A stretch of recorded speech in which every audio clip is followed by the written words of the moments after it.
Good evening. Tonight, impact of concussions, Capitol Hill spending bills pass, new apps to prepare for the winter weather, and more live from Ferguson.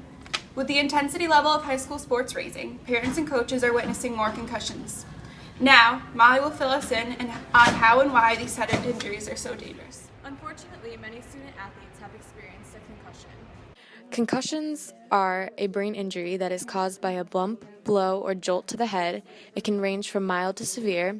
It can happen even if you haven't been knocked out, or it can change the way your brain works normally. Here is what lacrosse player Carly Morris had to say about hers. Carly, can you tell us a little bit about your concussion experience?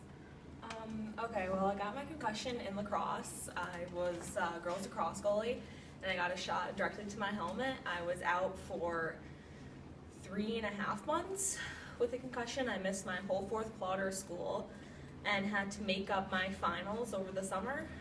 Since then, I've been having a lot of issues with my memory. I can't tell you how to get to my house from school. My sense of direction's really messed up. I have no short-term memory anymore, and it takes me a lot longer to study when I have to. Here at Lewis Mills, all athletes are given the opportunity to take a baseline impact test, usually freshman year before the start of fall sports.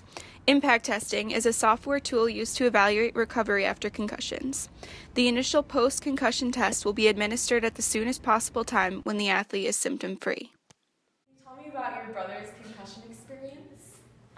Last year my brother got a concussion in football when he got hit and he was on the ground for like 10 minutes. And then when he finally got up, they brought him to the ER and figured out he had a concussion, but it wasn't a severe one.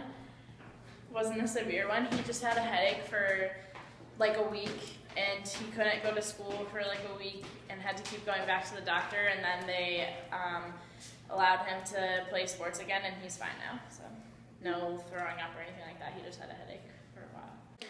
When you experience a concussion, your symptoms include nausea, balance problems and dizziness, sensitivity to light, headaches, concentration and memory problems, confusion, or double or fuzzy vision.